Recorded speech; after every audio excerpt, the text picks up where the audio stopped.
all new. AM 1150 WTMP.com.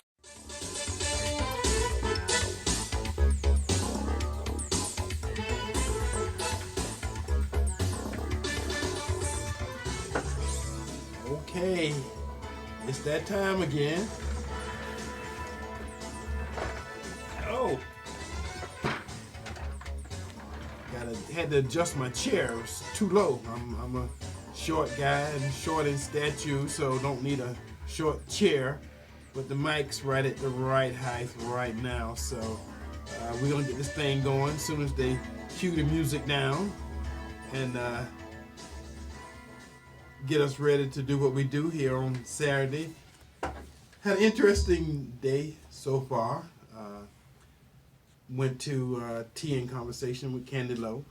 She had a full restaurant over there on 7th Avenue, the new place where they meet, and my chair is adjusting height as I speak to you, so I'm gonna slide another chair in here. it's my chair is adjusting on its own. I want to tell you that what we are doing here is so different. It is not just entertainment. We have had people within the community who are planning to make a difference in this community. All of them aren't from here, but they have set up roots here, and they are planning to help us do what it is to help make Tampa Bay better. And I'm kind of throwing that out there. So for those who want to call and talk on the show, the call-in number here for TMP is 813-267. For those who want to call me, and I keep getting lots of calls. Matter of fact, last week someone called me right after the show went off to make sure that they got in contact with me and made sure that I got the information out. And I actually had a meeting with this person yesterday. I had a meeting with him on Friday, and they're a realtor. And he called in during the show. So at some point in time, within the next couple of weeks, this person wants to come on the show and talk about some of the commonalities that a lot of us have who are in business in Tampa Bay, and how do we network and work together, and how do we come together to make this a better community. So part of this what I'm doing, and part of what this person and a lot of other people are doing is creating the groundwork for this new Tampa Black community, symposium of idea and thoughts. And they even told me, someone told me between the last couple of days, that we should also include with our business scenario, how do we work in the 501c3s. Some of those groups, their goods and their services and their events and stuff, that's a big part of the community too. So we couldn't leave them out. We started talking about black businesses. I said, churches. I said we got 300 or 400 churches. So if you got churches and you got 501c3s and you got black businesses, those groups and those organizations, we will be well on the way to creating the network or the index, however you want to call it, that would include, if not all, many of the black businesses in Hillsborough County, in the Tampa Bay area.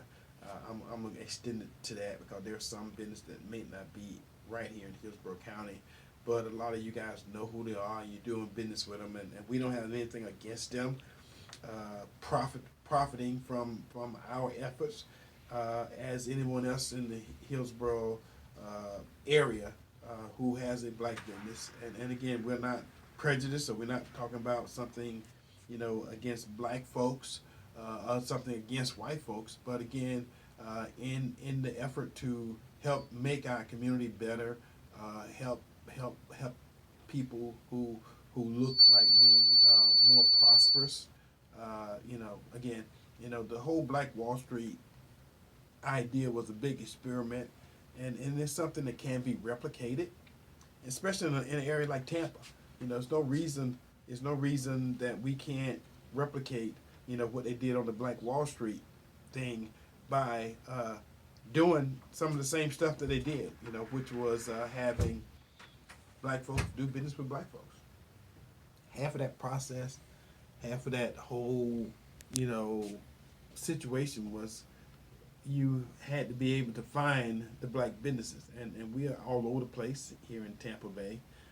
So sometimes you got to make the effort to do business with other black folks. So I'm gonna go ahead and say kudos to Sam Harris. Sam Harris actually did call me during the show. He's a realtor, a local realtor here in the area, and he wanted to talk about how do we make this thing happen. And as I keep telling you guys, that folks do listen, they do write down the numbers, and they do call. So we have these conversations. I got a couple of brothers over in St. Pete who listen religiously. So part of what we do here is, and I tell you, people listen to the show, and it's not just about being entertained for an hour. It is how do we change the stuff in Tampa Bay. Maybe I don't want to say call me Professor Adams, but this is a educational process. We want to learn who you are. We want you to learn who we are, and we want to present some opportunities in which you can change the whole process, the whole development, whole thing about creating and making other folks rich. Oh wow, that's some serious feedback there. So hopefully there's a way to control that. Okay, there we go. Yeah, I'm sorry about that for you guys who at home listening on the radio. I'm not quite sure where that came from, but anyway, let's continue with the process. If you want to email Eddie Adams Jr., my email address is Eddie, EDDIE, at porchtalkradio.com. Eddie at porchtalkradio.com. If you want to email me, that's how you email me. If you want to just email the show, the website for the show is porchtalkradio.com. Our sponsors, the folks who help us make this show do what it is and hang around as long as we've been around. We've been around 142 weeks. So if you take that, that's almost 3 years. So again, right here on TMP, which would probably make us the most consistent radio show on a Saturday, other than the public affairs show. They've been around a little bit longer. But again, for all intents and purposes, we have sponsors that help us do what we do. And our sponsors are JA Pressure Washing, residential and commercial. And if you need something, pressure wash your roof, your driveway, your car, whatever it is, if it needs pressure washing, JA Pressure Washing does it. Give them a call, 813-850-6849. 813-850-6849. John Desbrow, Print Fast. Got any kind of printing. He's got a car lot. He got about 200 cars over there. Give John a call. John's number is 813-621-9444.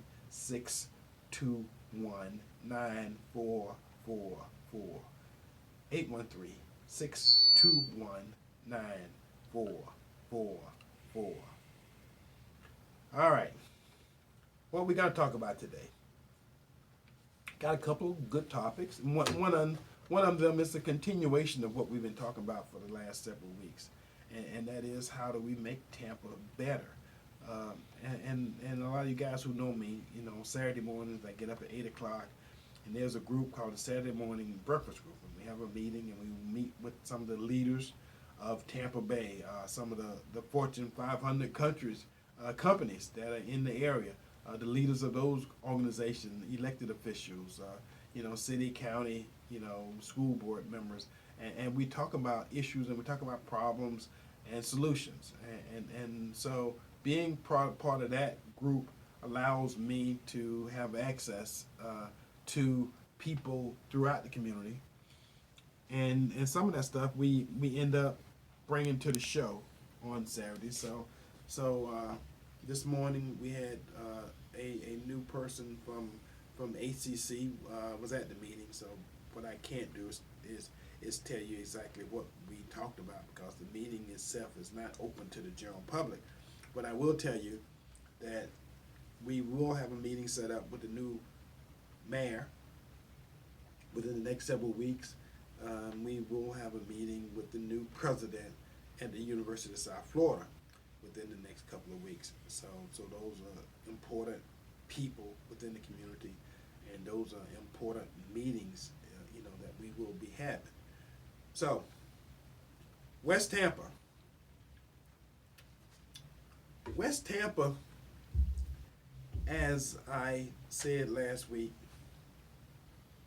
people start buying property for the property acquisition phase of their business ventures 20 years ago because it got targeted. I mean, when I was in school, I was in the USF master's program for architecture, USF FAMU cooperative program. We did some city planning, community planning, and part of it was we actually took areas in the Tampa Bay area and we did models. Okay, we did infills. Okay, how many vacant lots do they have? What's gonna come to these areas? What kind of growth elements will make these areas different? How would they improve? How would they, change the demographics within the area?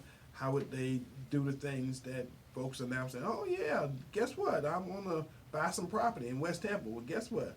20 years ago, that property was actually cheap because it got targeted by a bunch of folks. And as we all know, as black folks, people will come from all over the country, find or target, a community with, I'm saying cheap, but, economical priced properties. And what they do is they don't buy just a house, they buy a whole block. Because they know in the future at some point in time, they plan to not only buy the whole block, but develop the whole block. It may be one building. And they put that one building on a whole city block. So now you got a building, and what they do is they do this looking forward. They say, okay, well, this may not be the neighborhood that we want to live in, because there's still some black folks there, and we're not politically correct, so those who listen to this show all the time know what I'm talking about. It's still a bunch of black folks there, so we may not want to be hanging out on the balcony, and we may not be want to walk up and down the street. So what they do is they build these fortresses that are in the black community. They stand 6 or 7 stories tall, some of them, and they have a face that's nice and pretty, but they don't do a lot of interacting with the face of these buildings, with the community in which the buildings are in. So you drive your car into a center courtyard where the parking is all inside the periphery of the building, and you go up to your unit, or you walk up, or you take the elevator up, or however you do, and you hang out with folks who live in the building inside the confines of the courtyard, and you do all your talking and you communicating there, and then you get in your car and you leave the building, go to work, or go wherever you go. But it's not a whole lot of community interaction between the folks who live in these new buildings and the folks who live in those communities. So I think the master plan was for them to put these buildings up, get a bunch of new middle class white folks in these buildings, because at the starting price for a lot of these units, some of these units are $200,000 or $300,000 starting price. So it's not a whole bunch of black folks, I mean, if you get 1 or 2 in the building, that's just, to say we got 1 or 2 in the building. But that's not who these buildings gonna be occupied by, or populated by, and it's not their target audience for these buildings, even though they're in a black community.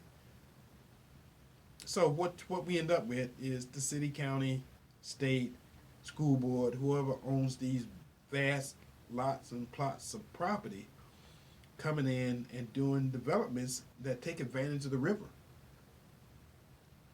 And they can put, as opposed to having a couple of buildings like schools and some other public parks and stuff like that on the river, They could put one building there, and the building costs $1 billion.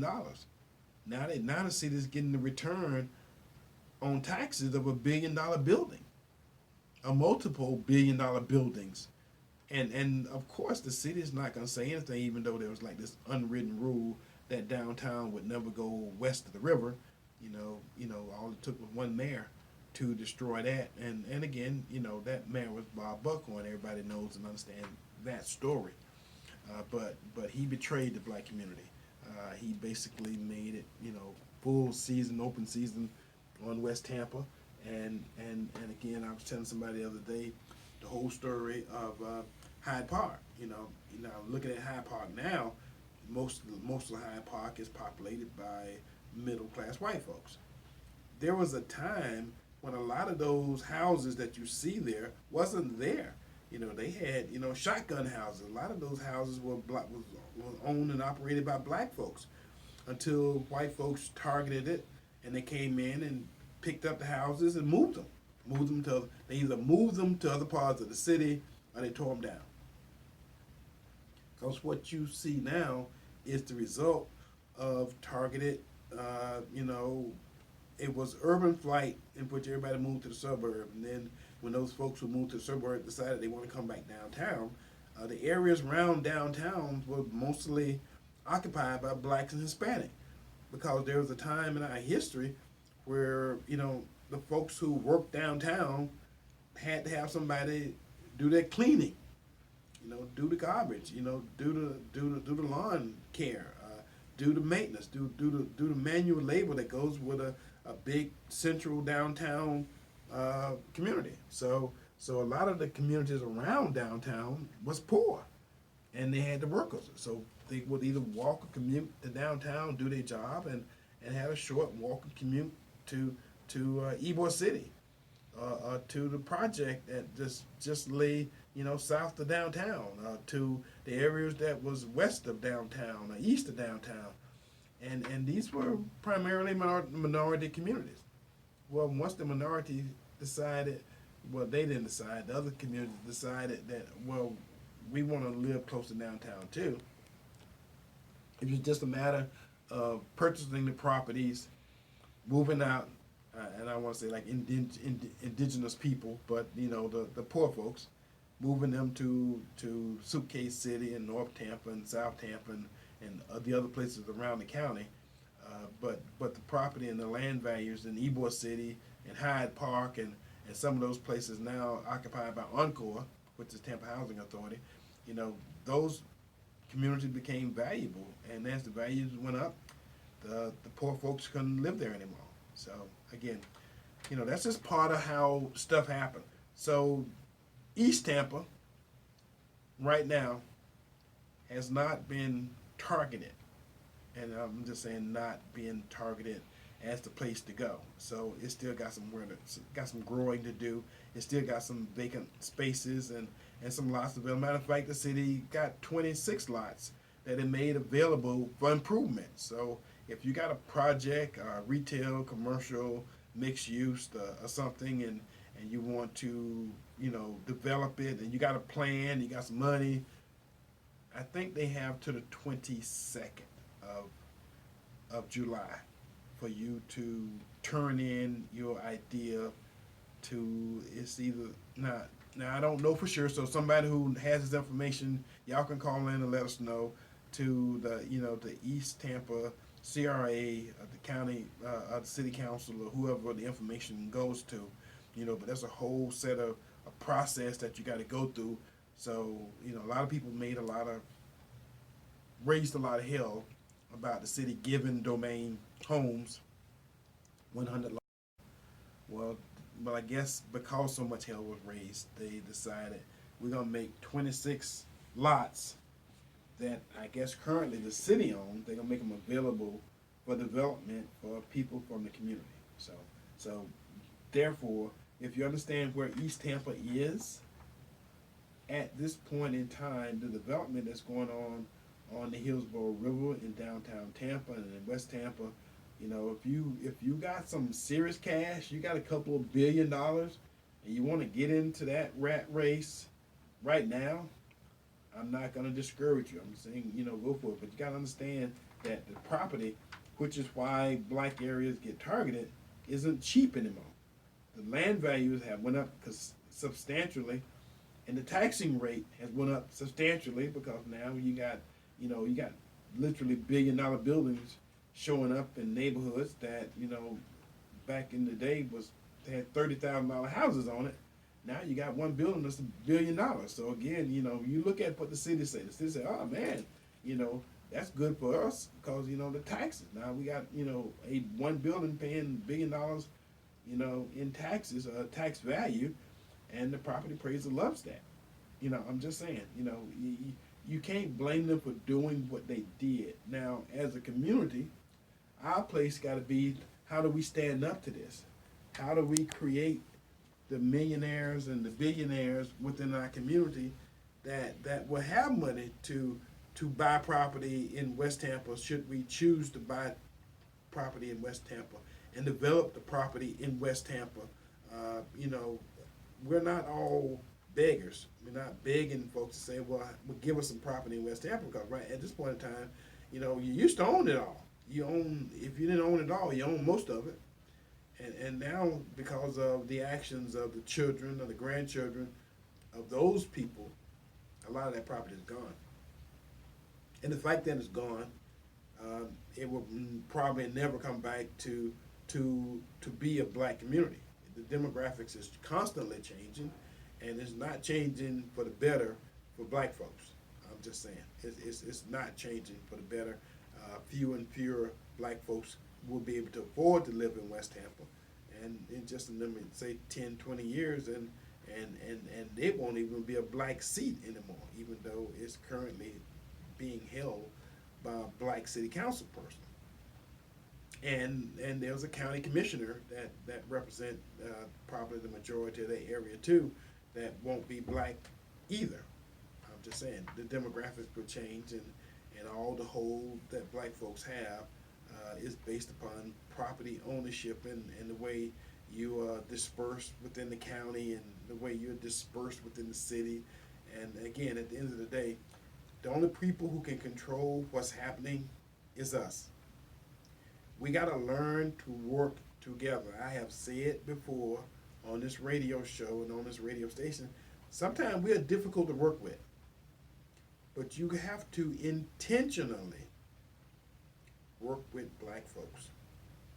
You got to intentionally spend money with other people, and with other people of color, with other black folks. So that's how the Black Wall Street whole process happened. Those folks were spending money with each other, thereby creating wealth within their own community. And if you're not creating wealth within your community, that's a job you can't expect somebody else to do. So, we can't dribble and drool and wish that other people would do and help us do this. This is something we got to do. This is our burden. If we want our community to be prosperous, we want our community to have stuff and not, somehow feel that it's somebody else's obligation to put it there, then we got to have the vision. We got to have the foresight. We got to have the impetus. And again, the West Tampa CRA and the East Tampa CRA, both, from what I have been told, got $3 million to invest within each of those communities last year, October 1st, matter of fact.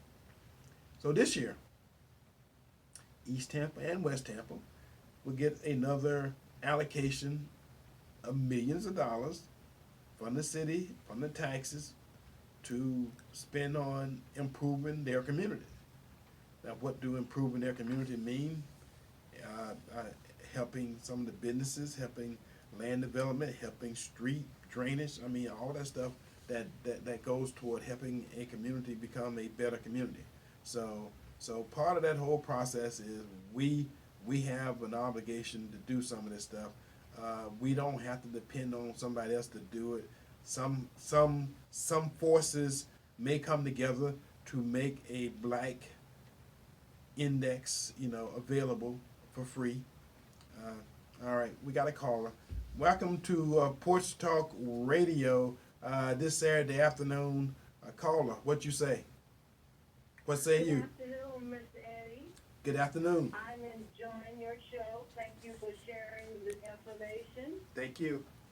I happen to live in East Tampa, Yes. and I think we are being targeted because I get 2 or 3 letters every week. I want to buy your house. I want to buy your house. I want to buy your house. So, Yes. isn't that being targeted? Well, that is, but see, 20 years ago, we had some billionaires from Washington State, Seattle, parts of California, Detroit, from all over the country. People with a lot of money came in and bought plots of land in West Tampa, and they did it quietly. They let the people who was living on the property remain there, and the warehouses remain there. And if you start looking, 5-10 years ago, they started taking some of that stuff down. They started taking once they bought a whole block, they gave the people time to move, 4 or 5 years to get out and move. And now those whole blocks you see in West Tampa are clear. I mean, it's nothing on the block. They literally came in, cleared the whole block, and then next thing you know, the person that's building on it, he's not building, a house or 2 houses. They building buildings that take up the whole block. That's not starting to happen in East Tampa yet. But right now, the reason you're getting those letters is because these people, will tell you, I am a small, business, and I got a realtor, and I'm just trying to buy a house or 2, But what happened is they got people who's bundling these houses and bundling these properties, and then what the bundler does is sell all of them to one big guy, and he comes in, gives you some time to move out, and then next thing you know, you got a big building going up the way your house used to be. That's how they get targeted. And these people, they got a plan. They got a master plan. Their master plan is 25, 50 years in advance. So a lot of us as black folks, we don't realize the value of the property because they come in and offer us the current market value, and they get in and sit on the property for 10 years or sit on the property for 20 years. And then by that point in time, the property values went up and you long gone. So they have a plan, and they have been doing this to black folks all over the country for 50 years.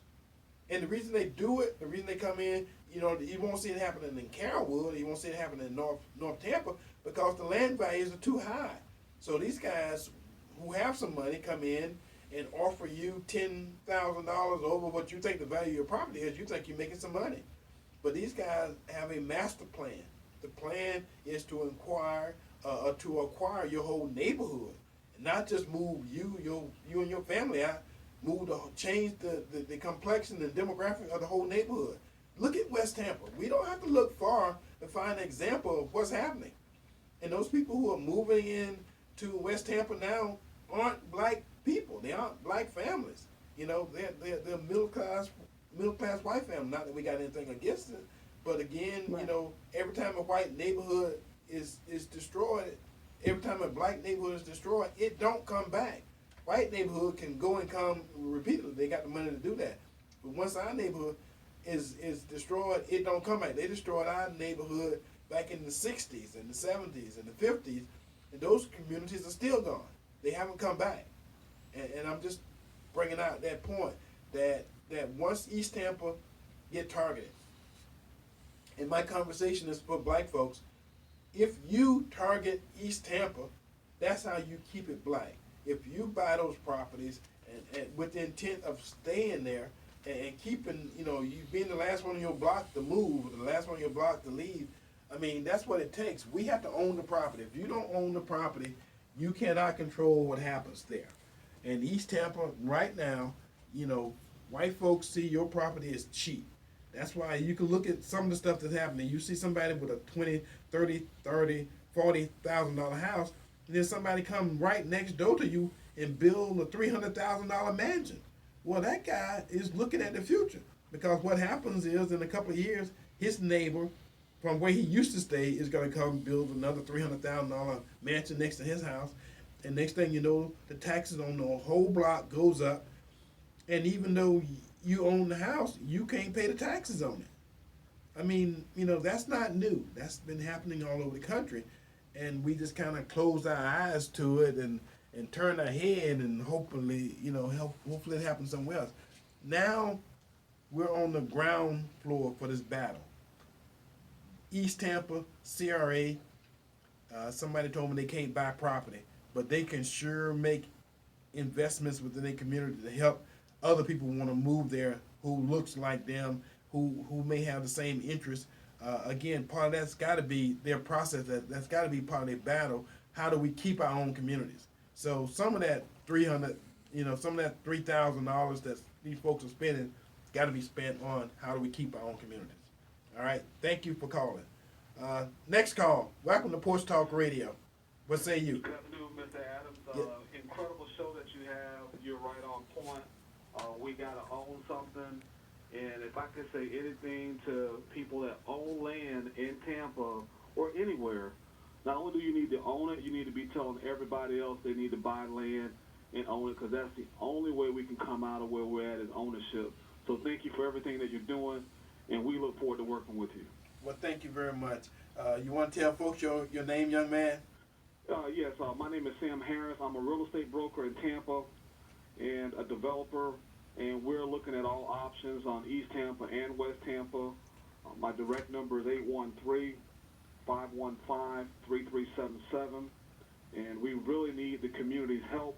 If you are a landowner in West Tampa and you want to be a part of a solution to keeping West Tampa historically Black American community, and you have land that you own, please call us. Let us evaluate it before you have somebody come in and just take your property and push you out. Well, thank you. All right, thank you.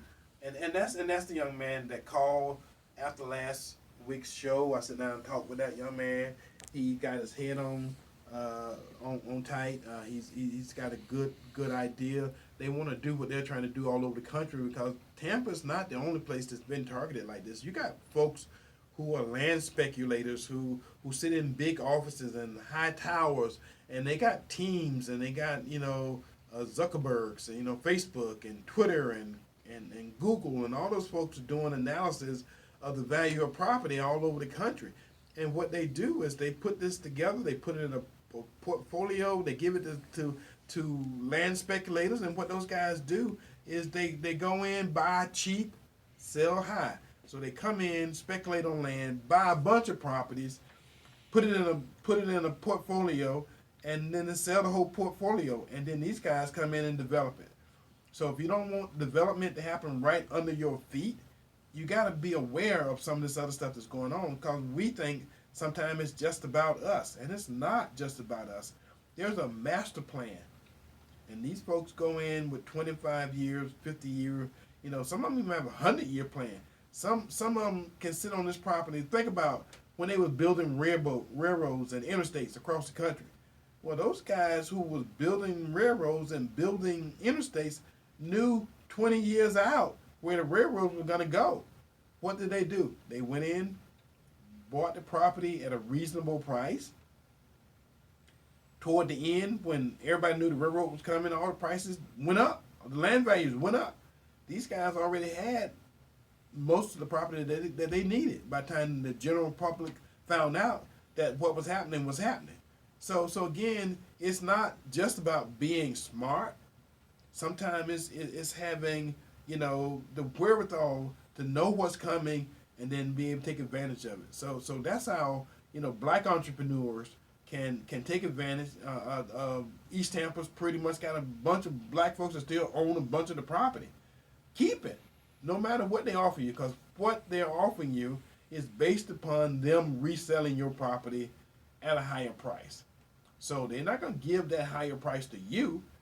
They're going to give that higher price to the person that's going to buy it once they get it all bought at this cheap dirt low prices, and then they resell it, half of the value, added to it, and then the next person sell it with half of the value added to it, and everybody makes money off the property but us. and then we come in, the back end of it, what happened? And that's what we always say, what happened? Well, by that time it's too late. And they're not just changing the land demographics. They're changing, your elected officials. I mean, right now, we got one congressman, we got one, city council member, one school board member, one county commission. As you know the deal, one of all everything, and it's based upon areas where you live in the community. Well, guess what? If they disperse you to areas where it's not enough of you to make a difference, it waters down your vote. It waters down your power. It waters down your ability to congregate and make things happen.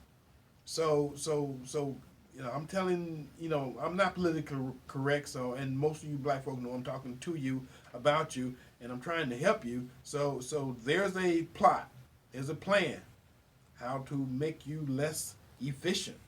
How to water down your power, how to make you have no vote, how to make you have no representatives.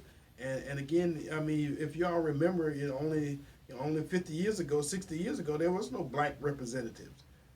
And all you had to do was, go downtown and beg and plead, and beg and plead was a way of life, because you had nobody who could make any decision or could help defend you should you needed somebody to defend you in a decision that involved your community. There was no ears that were sympathetic to what you were saying. It was all outside sources and outside folks. So again, look, wake up. Hopefully, I talk about the Black Wall Street phenomena because it's possibly there. I mean, we got more than 600 black businesses in Tampa Bay. And that's all Black Wall Street had was 600, black businesses. They had 36 contiguous, blocks of businesses. They had theaters, they had farms, they had everything that you had to go somewhere else to get. They even had, control of their own utilities. I mean, that's unheard of. I mean, water, light, sewer, all that kind of stuff.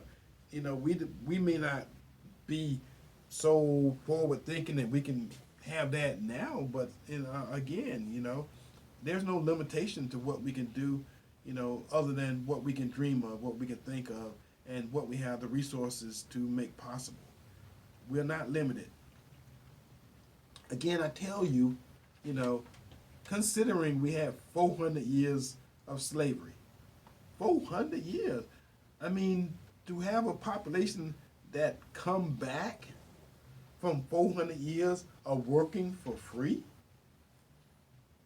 I mean, well, let me say that officially we had 246 years of slavery from 1619 to 1865. That's slavery. Then we had 99 years, another 100 years of Jim Crow, which were laws that was created to make sure that you was not a second class, but a third class citizen. You're probably one step above being a slave in a society that was run and dominated by white folks, white power, the whole kind of, thinking that led to what we now say is institutionalized racism. But because it's institutionalized, it's a lot harder to fight. I was with the group of potential judges at Candy Lowe's Tea and Conversation. Had about 8 to 10 judges in the room. And I gave them the scenario of a bunch of black guys go into a bar, 2 carloads, and there's 7 of them, and they go into the bar, and one of the guys who's in the group is new. This is his first time going out with these guys. They thought, oh, yeah, it's a good group of guys. We're going out on a Friday night. We're going to have some fun. Well, one of the guys in the bar got in a confrontation with a white guy, pulled out his gun and shot him dead. Well, guess what? All 7 of those guys, half of them didn't know the guy had a gun. The other half didn't know what he was going to do with it. But they all went to trial for murder. They all got convicted for murder, and all of them got life in prison except for one. And that guy got the death penalty. Well, that's the system we live in. Whether you knew what this guy was going to do or he had the potential to do, And these judges in this room told me, well, that's the law. That the judge had to give them all, life in prison. Had to try and convict them just like they all was responsible for shooting this guy dead. Well, that's the system we got. That's when racism becomes institutionalized, where they're looking for opportunities to put as many, I don't want to say innocent, but put as many innocent black young males in prison, in warehousing, as they possibly can. So when you know that, and you know the system is corrupt and the system is set up to work against you, and you give them an opportunity to exercise it, more often than not, you're not going to win. It's a lot of examples, a lot of cases in every black family out there. When you have that talk with your son or your daughter when they go out at night, if you don't have the talk, you should have the talk. Because any police you run up against, highway patrol officer or sheriff or anybody you run up against tonight, maybe having a bad night, and you say something stupid trying to be smart, you end up dead. That person end up not serving a day in jail, not missing a paycheck, not even sometimes feeling bad. I'm just saying that's part of the system that we live in. And if you face that and you understand that, hopefully it makes you a smarter acting person when you deal with it. I know we got some good people and some good lawyers and some good judges, and we got some downright good white folks. But at the end of the day, it's a system that you cannot go in there, I know, because ignorance of the law is no excuse. Any judge or any good white person would tell you that. And you're prejudged. Don't think you're not being prejudged. A lot of times, especially when you show up in a courtroom. When you show up in a courtroom as a gang, which means 3 or more black folks, accused of doing anything, they fear you. It's that fear, not just the police officer, but some of these judges. Regardless of what your defense counsel say, that system is already marked to convict you and put you away. Not only put you away for a long time. For the same crime that some white guy could do and literally get away, with some kind of bracelet on his leg at home. He can go to work, he can earn and keep his family, safe and sound and earn everything. You go to jail for 40 years or 27 years or whatever they consider life to be. And they know it. It's not like this is something new. In drugs, cocaine and crack cocaine. White guy, gets, 27 days, you get 27 years for having the exact same amount of cocaine in the exact same circumstance. Matter of fact, you and the white guy could be together. I'm just saying, y'all could be together, get caught by the same cop, and you still gonna get 27 years, and he may get 27 days. That's the reality, and it may be called institutional racism, but at the end of the day, that's the system that we live under, and we have prospered under. So again, I'm not gonna make an excuse and say, it's the man and this and that and all that kind of stuff, all the stuff that we use as excuses why we think folks should give us stuff. What people should give us is an opportunity. That whole thing with East Tampa and West Tampa, those are opportunities. I am sounding the cry. I am telling you what they are doing. Now you can believe me, now you cannot believe me. But if you got some money, you can say the guy on Porch Talk Radio, said that we should buy some property in East Tampa. Now you can take that. Now if you buy your property in East Tampa, nobody may call you for a couple of years and say I want to buy it. But I'm telling you, there's a plan in which somebody is going to buy a whole bunch of property in East Tampa and do something with it.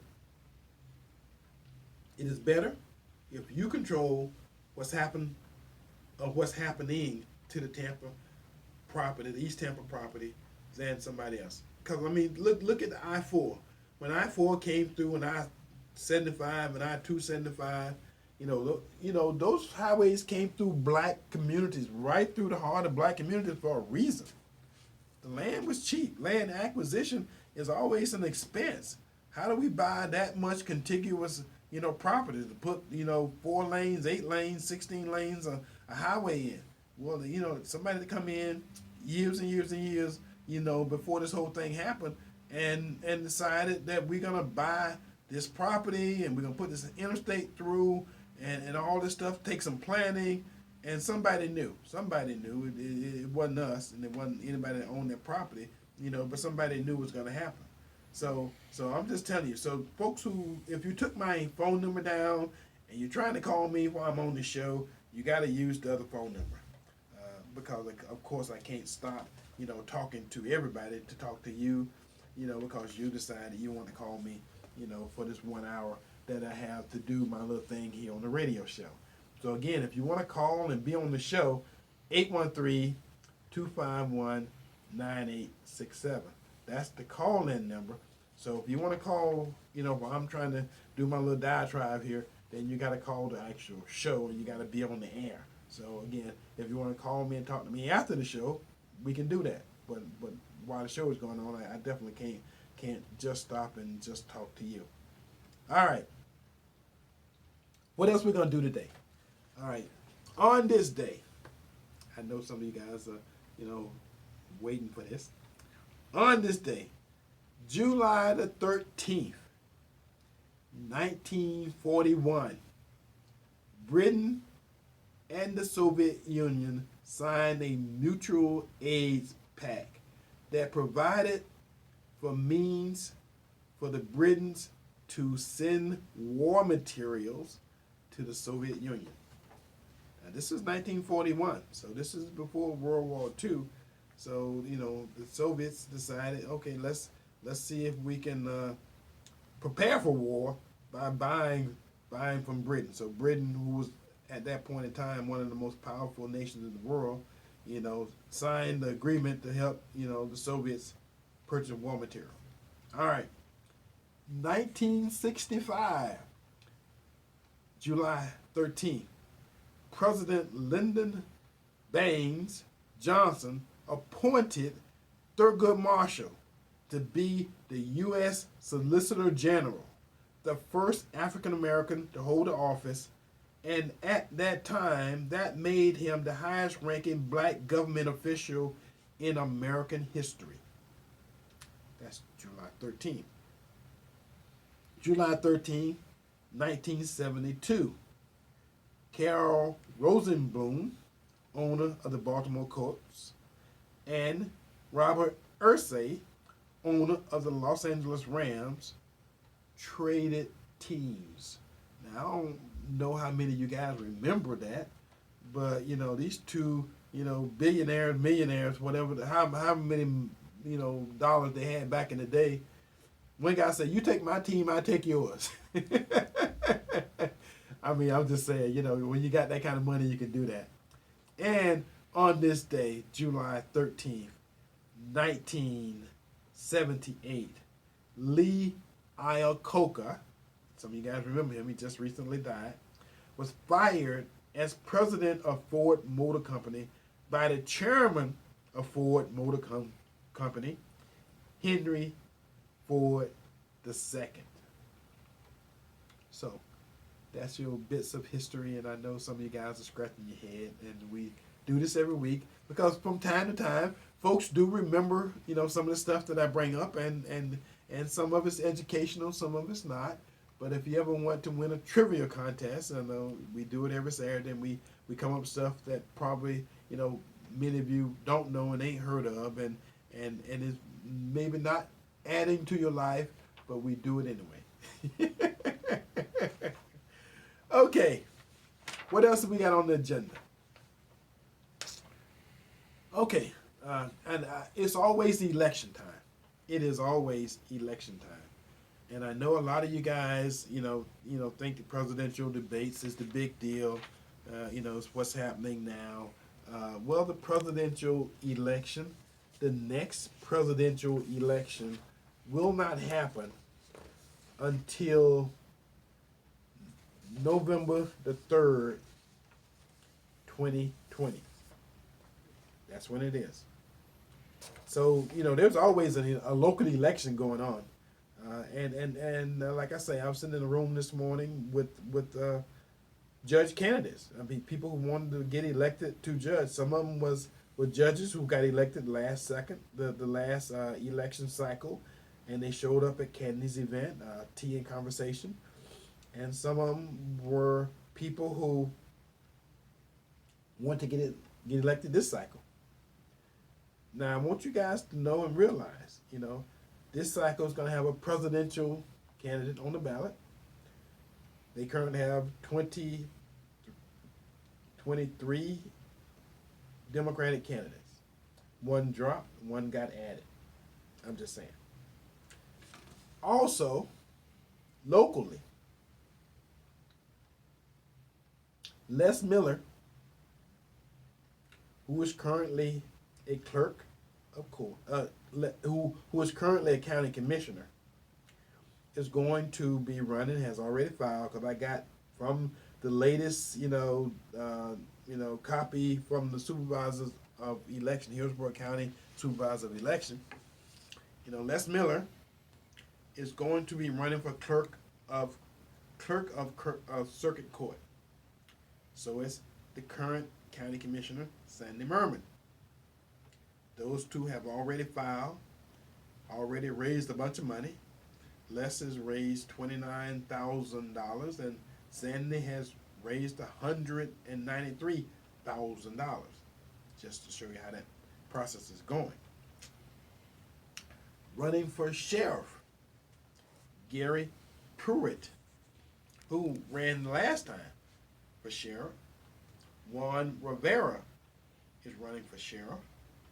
And of course, our current sheriff, Chad Chronister, who is actually filling out the term of the past sheriff, David G., has to run again, so he will be on the ballot the next cycle, and that will be his first full term as sheriff, as opposed to finishing out the term of someone else. Also, on the next ballot, property appraiser.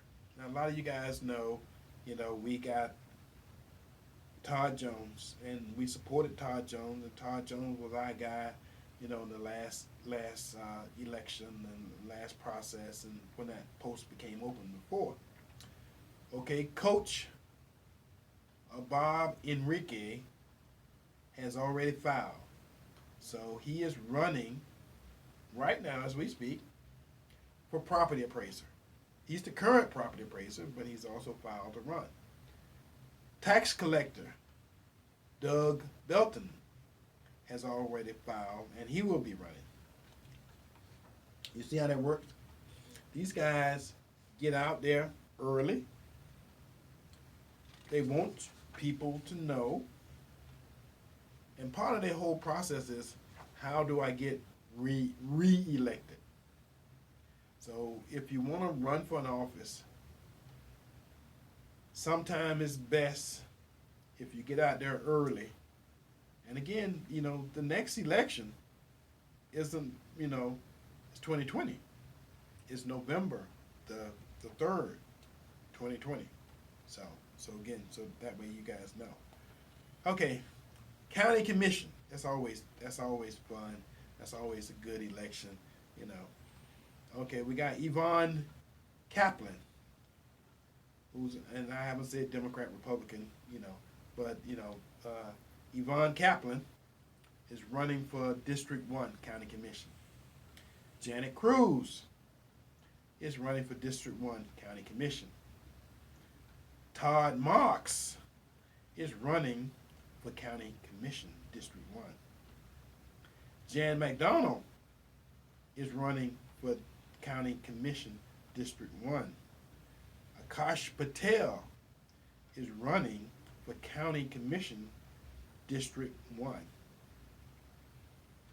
Now, these folks, County Commission, District 1, it varies from collected $0 in campaign money contributions to $351,000 already running for campaign for County Commission District 1. So that's out and up and running and beginning. And some of these people take this stuff seriously. Some of these people take this stuff less serious than other people. Gwen Meyer is running for County Commission District 3. Frank Reddick is running for County Commission District 3. Sky U. White is running for County Commissioner District 3. No, it says 3. Yeah, so okay. I wanted to make sure that, you know, we got some of this stuff out. I don't have all of the races. You know, I just got some of the races, some of them that you guys would know. And if I mention some of the people, you know, you guys would know who I'm talking about. And we only got a couple of seconds, a couple of minutes here left on the show. So I wanted to get these in. School Board. Jessica Vaughn is running for District 3 School Board. Lynn Gray is running for District 7 School Board. Judge, we got like I said, I sat in the room this morning, there was like 10 judge candidates there. Nancy Jacobs is running for Judge, District Group 7. Rick Silverman is running for Group 7. And William Tyson, Ty, is running for Group County Court Judge Group 7. So, folks, Porch Talk Radio will be with you again next week. Same bat time, same bat station. Just wanted you to be involved. If somebody got some new ideas, some new stuff that's going to help us with this Black Index for getting some of these black businesses recorded, some of the folks at ACC, some of the folks at USF, we're going to get this thing done. I'm going to set a timetable. We're going to have some call-in numbers where you can call and help and volunteer to make this thing happen, because the only way we're going to prosper within our community is for us to get together, and make that happen. So until we do this again next week, same bat time, same bat station, we love you. See you then. Bye-bye.